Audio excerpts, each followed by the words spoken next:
अस्सलाम वालेकुम नाज़रीन, मैं हूँ Yahya Javed Pandey. Programme on the table के साथ आपकी खिदमत में हाज़िर हैं पाक टीवी पे। नाज़रीन, आज बड़ी गहमा-गहमी रही है पंजाब असेंबली के अंदर और उसी हवाले से आज हम बात करेंगे। हमारे साथ मौजूद है सीनियर जर्नलिस्ट हैं जावेद फ़ारूकी साहब। आज सारा दिन वो वहाँ पे मौजूद रहे हैं और उन्होंने वहाँ से कवरेज की है लम्हा ब लम्हा। सर अस्सलाम वालेकुम and welcome to the show. वालेकुम अस्सलाम। अच्छा सर, पूरी सूरत-ए-हाल आपके सामने है। स्याह तरीन दौर था तारीख का, आज ये बात चल रही है और मीडिया पे भी यही रिपोर्ट हो रहा है। तो आपने बताइएगा कि क्या मामला हुआ है वहाँ पे आज? देखिए, ये स्याह तरीन दौर इस लिहाज से हम ये कह सकते हैं, एक नाखुशगवार, एक बहुत ही एक अनप्लेज़ेंट जो है, ये एक ऐसा आज वाक़यात ऐसे हुए हैं कि पंजाब असेंबली का आज का इजलास जो है, इसकी बैकग्राउंड आपको पता होगा कि आज कायदे-ऐवान का इंतखाब होना था और उसमें चूँकि जो साबिक़ वज़ीर-ए-आला उस्मान बुज़दार, उन्होंने कोई तकरीबन 2 हफ़्ता पहले इस्तीफ़ा दे दिया था। तो उसके बाद पंजाब के अंदर वज़ारत आला का ओहदा अमलन जो है वो खाली है। अगरचे उसमें उस्मान बुज़दार साहब से ये कहा गया था कि आप जब तक नए चीफ मिनिस्टर का इंतखाब अमल में नहीं आता, आप अपना काम जारी रखें। तो ये एक प्रोविज़न होती है आइन के अंदर। तो उसको बरूए कार लाते हुए उस्मान बुज़दार साहब, उनके पास ही चार्ज है वज़ारत आला का, लेकिन वो वज़ारत आला से इस्तीफ़ा दे चुके हैं। उसके बाद इमीडिएटली जब एक वज़ीर-ए-आला इस्तीफ़ा देता है, तो उसके फ़ौरन बाद इलेक्शन होना होता है नए वज़ीर-ए-आला का। तो इस मकसद के लिए पंजाब असेंबली का इजलास जो है वो तलब किया गया तकरीबन आज से कोई 12-14 दिन पहले। तो उस इजलास में जो कुछ हल्की-फुल्की सी हंगामा आराई हुई और उस हंगामा आराई की को बुनियाद बनाकर वो इजलास जो था वो मुलतवी कर दिया गया 6 अप्रैल तक। जब 6 अप्रैल 5 अप्रैल को जब अगले दिन इजलास होना था, तो 5 अप्रैल को इजलास एक बार फिर 10 रोज़ के लिए मज़ीद मुलतवी कर दिया गया और 16 अप्रैल तक डाल दिया गया। यहाँ से एक इख्तिलाफ़ात का सिलसिला जो है वो शुरू हुआ और वो जो एक कशीदगी थी, जो शिद्दत थी मामले की, वो शुरू होती है। तो उसमें दोनों तरफ से खींचातानी इक़्तिदार के हवाले से। तो 2 उम्मीदवार सामने आए, एक तो चौधरी परवेज़ इलाही, जिन्हें इमरान खान ने नामज़द किया तहरीक-ए-इंसाफ के उम्मीदवार के तौर पर, और दूसरे मुस्लिम लीग नून की तरफ से और पीपल्स पार्टी की तरफ से हमज़ा शहबाज़, ये उम्मीदवार थे। तो डिप्टी स्पीकर ने 5 तारीख को इस्लामाबाद में सुप्रीम कोर्ट के अंदर एक हियरिंग चल रही थी इसी हवाले से कि वज़ीर आला का जो इंतखाब है, इसको गैर ज़रूरी तौर पर इल्तवा में डाला जा रहा है।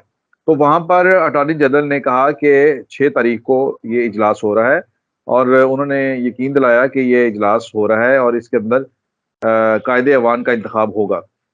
उसको देखते हुए डिप्टी स्पीकर ने जो 16 तारीख को मुलतवी किया था इजलास, उस फैसले को वापस लिया और उसी रात उन्होंने एक और नोटिफ़िकेशन जारी कर दिया कि इजलास 6 को ही होगा।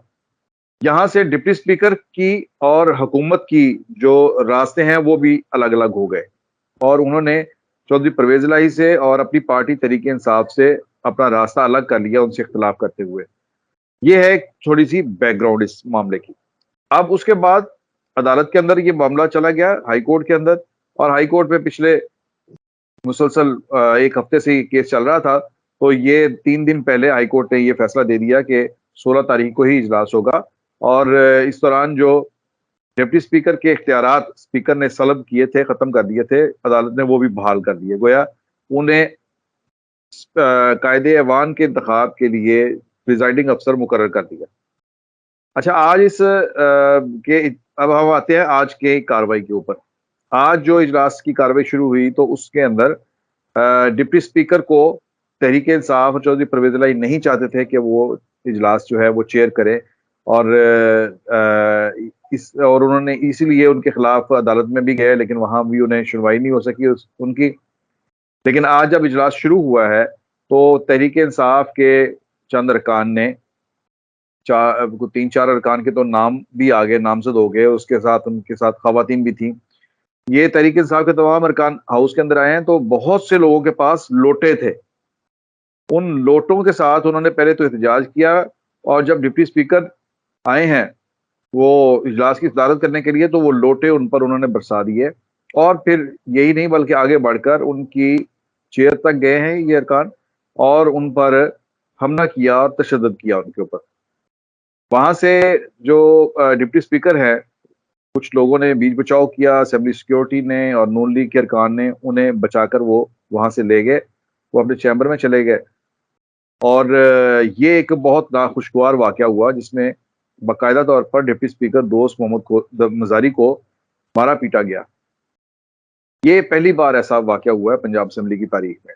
उसके बाद फिर डिप्टी स्पीकर ने, चूँकि उनके पास अब पूरे इख्तियारात थे स्पीकर के, तो उन्होंने अपने चैम्बर के अंदर चीफ सेक्रेटरी और आईजी को बुलाया और उनके साथ एक मीटिंग की, मुशावरत की। इस दौरान 2 घंटे, 2-3 घंटे तक ऐवान का माहौल शदीद कशीदगी के थी उसके माहौल में और बदतरीन जो था एक नारेबाजी थी और यानी ऐसा माहौल नहीं था कि जिसके अंदर कोई कार्रवाई आगे चल सके। स्पीकर डाइस जो था वो मुकम्मल तौर पर पीटीआई के अरकान असेंबली के कब्जे में था और स्पीकर की जो टेबल है उसके ऊपर खवातीन चढ़ के बैठी हुई थी और ये यानी एक ऐसा एनवायरनमेंट था। इस सूरत हाल में फिर डिप्टी स्पीकर ने बाकायदा तौर पर पुलिस फोर्स जो थी वो तलब कर ली, क्योंकि डिप्टी स्पीकर का ये ख्याल था कि असेंबली की जो सिक्योरिटी है वो उनके साथ ताउन नहीं कर रही और वो स्पीकर चौधरी परवेज इलाही के ही ज़ेर असर हैं। तो उन्होंने बाकायदा तौर पर चीफ सेक्रेटरी और आईजी को लिखकर उनसे सिक्योरिटी तलब की और उन्होंने कहा कि आज का ये इजलास है, ये इजलास हाई कोर्ट के ऑर्डर्स हैं कि आज इजलास भी करवाया जाए और इसके अंदर वज़ीर आला का इंतखाब किया जाए। तो इसमें ये हालात हैं, ये कुछ हुआ है जो कि इजलास बुलाने, इजलास को मुकम्मल करने और कायदे ऐवान का इंतखाब करने में ये सारी चीज़ें जो हैं ये माने हैं, उसके अंदर रुकावट बन रही है। तो आज फिर पहली बार ये देखा गया कि पंजाब असेंबली की तारीख में कि ऐवान के अंदर बहुत बड़ी तादाद में पुलिस एहलकार जो थे वो घुस आए और उन्होंने अंदर आकर बाकायदा तौर पर एक पुलिस ऑपरेशन किया। उसमें डिप्टी स्पीकर ने जिन अरकान को नामज़द किया था कि उन्होंने उन पर तशद्दुद किया है, 4 मेंबर्स उन्होंने गिरफ्तार किए हाउस के अंदर से, ऐवान के अंदर से। ये ऐसा पाकिस्तान की तारीख में, पंजाब असेंबली की तारीख में ये पहला वाक़या हुआ है कि ऐवान के अंदर से आकर ऐसे लोगों को, ऐसे अरकान, मुंतखब अरकान को जो है वो अरेस्ट किया जाए। और फिर वहाँ पर इस कदर हैवी डिप्लॉयमेंट थी फ़ोर्स की कि उन्होंने बिल्कुल एक दीवार बना दी और जो तब तक की जो हुकूमती पार्टी, जो हुकूमती इत्तेहाद यानी पीटीआई और काफ लीग, उनके अरकान को उन्होंने बिल्कुल बेबस कर दिया, एक तरफ कर दिया। इस सूरत-ए-हाल में काफ़ी जो है धींगा-मुश्ती चलती रही और इसी में फिर वो भी मौका आया जब चौधरी परवेज़ इलाही जो हैं वो भी इस भक्कम-पेल का शिकार हुए और बाज़ लोगों के ख़्याल में उन्हें सर ये बताइएगा कुछ कि परवेज के साहब के हवाले से जो बातें चल रही हैं माजरत के साथ कोई बात ये सामने आ रही थी कि राना मशहूद साहब ने उनको जो है वो ये तमाम मामला किया। परवेज लाई साहब कह रहे हैं कि तमाम चीज़ें हमजा शहबाज के इख्तियार में थी और वो तमाम चीज़ों को कंट्रोल कर रहे थे, तो आप वहाँ मौजूद थे। आप क्या समझते हैं कि ये गलती से ऐसी चीज़ हुई है या डेलिबरेटली किया गया? देखें, बाज़ एमपीज़ के नाम आते हैं कि उन्होंने उनके ऊपर अटैक किया और उन्हें मारा है और ये बड़ी एक अफ़सोसनाक बात है। वो बड़े सीनियर सियासतदान हैं, मुल्क की सियासत के हवाले से और ख़ास तौर पर पंजाब की सियासत के हवाले से उनका एक बड़ा नाम है।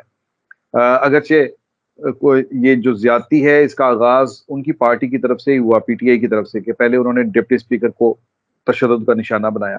लेकिन उसके बाद ये एक जो माहौल बना उसके अंदर इस कदर सीनियर पॉलिटिशियन जो है वो भी उसका शिकार हुए और उनके ऊपर भी जो है वो इसके इसका शिकार हुए और उनका ये कहना है कि मुस्लिम लीगी अरकान ने बाकायदा उनके ऊपर जो है हमला किया है, जिसके नतीजे में उनके बाजू के ऊपर चोट लगी है।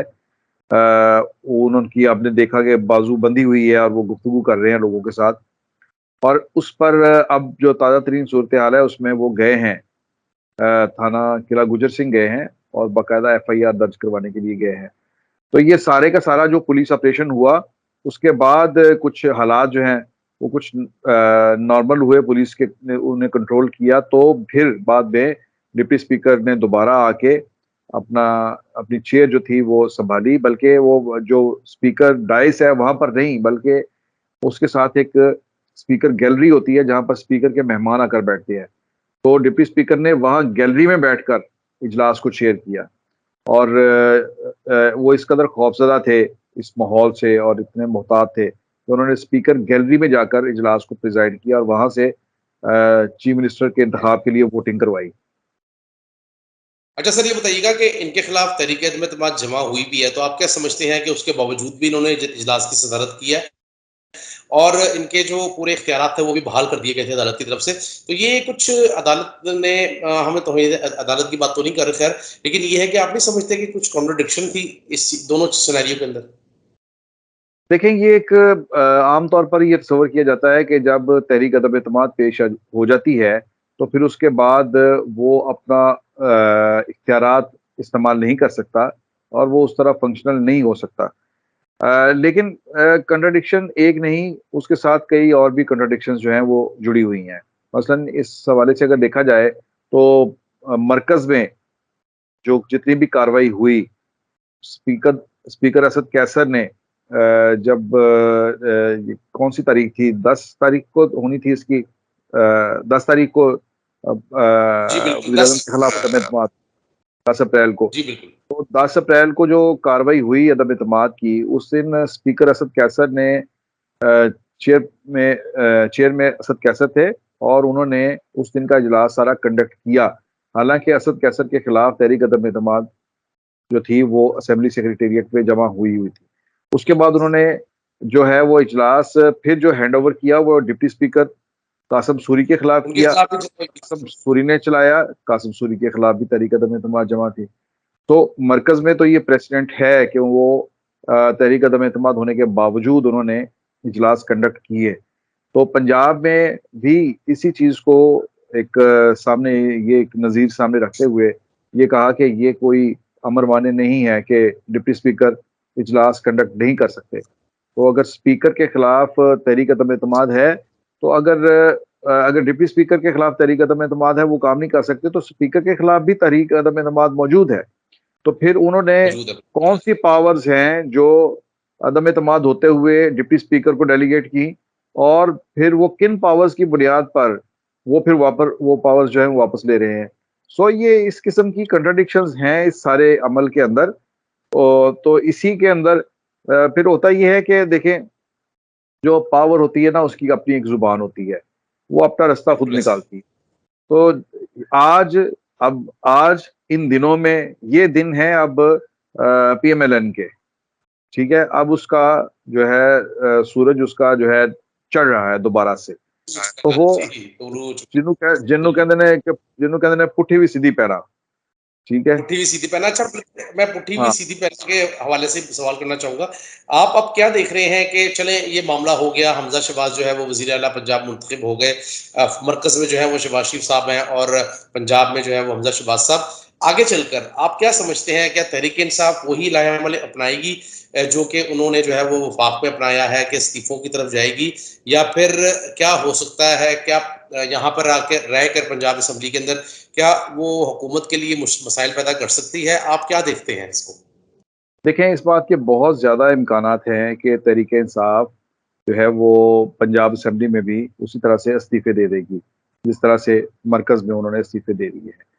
तो तहरीक इंसाफ के एंड पे वो मरकज़ हो या पंजाब हो या किसी भी जगह पर हो, वो अब चैन से बैठने वाले नहीं हैं और ऐसा नहीं होगा कि स्मूथ सेलिंग जो है वो नहीं होने देंगे और वो पूर्ण मुकम्मल तौर पर एक टफ टाइम देंगे। वो इस्तीफ़ों की शक्ल में देंगे, वो एहतजाज की शक्ल में देंगे, वो जलसों की शक्ल में देंगे। तो वो यहाँ पर भी आपने जिस खदशे का इज़हार किया वो ठीक है कि पंजाब में भी हमें नज़र ये आ रहा है कि तहरीक-ए-इंसाफ अब अगले मरहले में पंजाब असेंबली की नशिस्तों से इस्तीफ़े दे सकती है ताकि एक सियासी और आइनी और पार्लियामेंट्री बहरान पैदा किया जाए, जिसमें ये हुकूमत करने का इनका जो ख्वाब है मुस्लिम लीग नून का, वो पूरा ना हो सके। यानी अगर कम से कम ये है कि अगर वो अगले सवा साल हुकूमत करना चाहते हैं, तो उस मुद्दत को तो उनको कम किया जाए, उन्हें 3-4 माह के अंदर मजबूर कर दिया जाए कि वो इलेक्शन की तरफ जाए। बिल्कुल ऐसी। अच्छा, बस लास्टली बिल्कुल शो के बिल्कुल आखिरी हिस्से के अंदर ये पूरी आपने जो है वो आज सिचुएशन असेंबली से कवर की। सर ये बताइएगा कि आने वाले दिनों में आप क्या देख रहे हैं कि जिस तरह आपने अभी स्मूथ सेलिंग की बात की कि लगता नहीं है कि इमरान खान साहब जो है वो इनको स्मूथ सेलिंग करने दें। इमरान खान साहब के जलसों के हवाले से अगर हम बात कर लें कि बड़े-बड़े जलसे कर रहे हैं वो, और अब जलसों को वो इलेक्शन कैंपेन के मोड के अंदर जा चुके हैं। तो आप क्या समझते हैं कि आने वाले दिनों में इमरान खान साहब इतना प्रेशर बिल्ड कर लेंगे कि वो जो मुतलका इदारे हैं, और मैं मुतलका इसलिए नाम नहीं लेना चाह रहा, आपको पता है वो फिर ज़रा बड़े जिसे कहते हैं कि मामलात मसाइल ख़राब हो जाते हैं। मुतलका इदारों को जो है वो बावर करा सकेंगे कि ये तमाम चीज़ें जो हैं ये अब हो रही हैं और अर्ली इलेक्शन ही इसका वाहिद हल है। देखिए, मैं आपको एक बात बताऊँ कि जो अवामी प्रेशर होता है ना, उसकी बहुत अहमियत होती है। और इमरान खान ने जो रास्ता चूज़ किया है, वो हम आम तौर पर इमरान खान के बारे में एक बात कह देते हैं कि वो एक नॉन पॉलिटिकल आदमी है। अगरचे उनका सारे का सारा जो हुकूमत है, उसके अंदर हमें कोई ऐसा विज़न नज़र नहीं आया, उनकी गवर्नेंस के हवाले से देखें या, लेकिन वो अभी तक जितनी भी पॉलिटिक्स कर रहे हैं, उन्हें अपने मसल्स का पता है और उन्हें अंदाज़ा है अपनी पॉपुलैरिटी का। और ये एक रास्ते का इस रास्ते का इंतख़ाब करना जो है, ये बहुत ही एक पॉलिटिकल इसके अंदर, मैंने कहा कि बाकी तो चीज़ों में उनका कोई इतना पॉलिटिकल विज़न नज़र नहीं आया, लेकिन ये बहुत ही पॉलिटिकल फ़ैसला है कि उन्होंने जलसों का ऐलान कर दिया है और उस वक़्त से ऐलान कर दिया है जब से उनके खिलाफ तहरीक अदम एतमाद जमा हुई थी। तो अब भी जब वो हुकूमत से निकाल दिए गए हैं, तो अब फिर वो जिस तरह से उन्होंने एक सीरीज़ ऑफ जलसाज़ उन्होंने अनाउंस की है और कर रहे हैं, आज भी कराची में बहुत बहुत इम्प्रेसिव शो है उनका। तो ये चीज़ें डेफ़िनेटली आपकी पॉलिटिक्स के ऊपर असरअंदाज़ होती हैं। किसी भी शख्सियत का, पार्टी का सियासी वज़न इसकी बुनियाद पर बनता है और वो फिर मैटर करता है। और फिर आप जिन इदारों की बात कर रहे हैं, उनकी पॉलिसीज़ जो होती हैं, उनके ऊपर भी असरअंदाज़ होती है ये बात।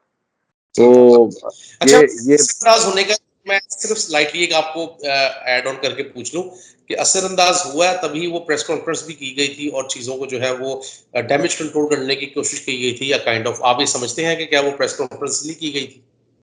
100% इसीलिए प्रेस कॉन्फ्रेंस की गई थी। और उस प्रेस कॉन्फ्रेंस के अंदर उस प्रेस कॉन्फ्रेंस का होना ही है जो, वो उसका होना ही इस बात की गमाज़ी करता था कि एक एक प्रेशर बिल्डअप हुआ है और हुआ है। हीट गई है वहाँ तक, और बिल्कुल उन्होंने उसको रिस्पॉन्ड किया है। टोटली प्रेस कॉन्फ्रेंस उसका पूरे का पूरा पूरी प्रेस कॉन्फ्रेंस में मुखातब ही इमरान खान था। बिल्कुल सही। तो ये बिलाशुबा ये इमरान खान ने जो पिछले 1 महीने के अंदर जो एक अवामी प्रेशर बिल्डअप किया है, अपना नैरेटिव उन्होंने जिस तरह से पेश किया है, वो भले सच्चा है, झूठा है, गलत है, सही है, ये क्या है, लेकिन वो उनका आर्गुमेंट बाय किया जा रहा है। लोग उनको बिल्कुल सुन सही। रहे हैं। बिल्कुल सही। तो ये चीज़ जो है, ये जो आप जिन इदारों की बात कर रहे हैं, वहाँ पर भी इस चीज़ को बिल्कुल रियलाइज़ किया जाता है और इस चीज़ को कोई नज़रअंदाज करके आगे बढ़ नहीं सकता। अच्छा सर, आप क्योंकि माशाल्लाह आपका जर्नलिज्म का 30 साल से ज़ायद का अरसा हो चुका है आपको माशाल्लाह जर्नलिज्म के अंदर। आपने बहुत से अदवार देखे हैं। मैं एक बड़ा ना ज़रदारी साहब के हवाले से एक सवाल पूछना चाहूँगा, क्योंकि आपके थोड़े मतलब कि उनके साथ थोड़ा कुछ मामलात करीबी मरासम भी है। उन्होंने बड़ी इंपॉर्टेंट बात की है, उन्होंने ये कहा है कि हमें वज़ारतों के अंदर दिलचस्पी नहीं है। पीपल्स पार्टी के हलकों की तरफ से यही बात सामने आ रही थी। तो आप क्या समझते हैं ज़रदारी साहब ये बात क्यों कर रहे हैं बार-बार? या पार्टी की तरफ से ये बात क्यों आ रही है? देखिए, ज़रदारी साहब 2 बातें हैं इस बात के हवाले से। एक तो ये है कि जो ज़रदारी साहब ये कह रहे हैं कि आप हमारे साथ जो कमिटमेंट है, हमें हम उसके इतने ज़्यादा तलबगार नहीं हैं। जो बाकी अदर देन पीपल्स पार्टी जो अलाई पार्टीज़ हैं, आपने उनके साथ जो कमिटमेंट्स की हुई हैं, आप उन्हें पूरा करें।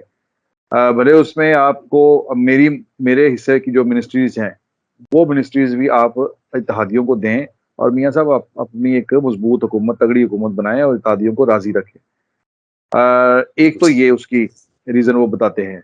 लेकिन उसके साथ-साथ दूसरा एक उनका अपना मफ़ाद भी है। पॉलिटिक्स के अंदर कोई किसी का सगा नहीं होता। और वो आसिफ अली जरदारी जो पॉलिटिकल जोड़ तोड़ प्लस माइनस जमा तफरीक जितनी भी है, ये इसमें वो आप उनको अंडर एस्टिमेट नहीं कर सकते कि वो कोई भी बात बगैर तोले कर रहे हों या बगैर कैलकुलेशन के बिल्कुल कर रहे हो। तो इसमें भी ये है कि वो उन्हें या तो हालात नजर आ रहे हैं आगे कि ये कितना अरसा ये चल सकती है हुकूमत, और फिर इसको जो मुश्किलात हैं इसके सामने, या उनमें किस हद तक इन्हें कामयाबी मिल सकती है।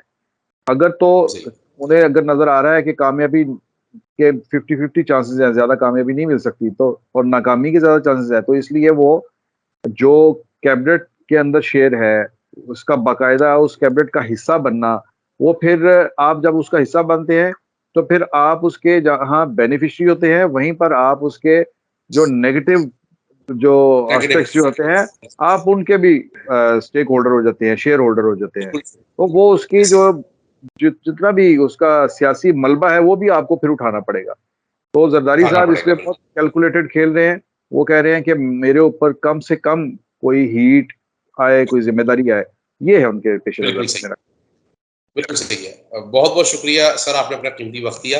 नाज़रीन, गुफ्तगू आपने सुनी है, उम्मीद यही करते हैं कि आज जो कुछ भी हुआ, कहा तो ये जा रहा है बहुत से हलकों की तरफ से कि ये चीज़ों में कमी नहीं आएगी, ये मज़ीद बढ़ेगी।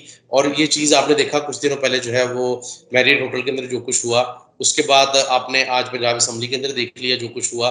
तो हालात जो है वो कशीदगी की तरफ बढ़ रहे हैं, लेकिन हमें तो यही उम्मीद करनी चाहिए कि सैनिटी प्रिवेल करे। सैनिटी प्रिवेल करेगी, उसी में पाकिस्तान का भला है। नाज़रीन, मुझे दीजिए इजाज़त। अल्लाह हाफ़िज़।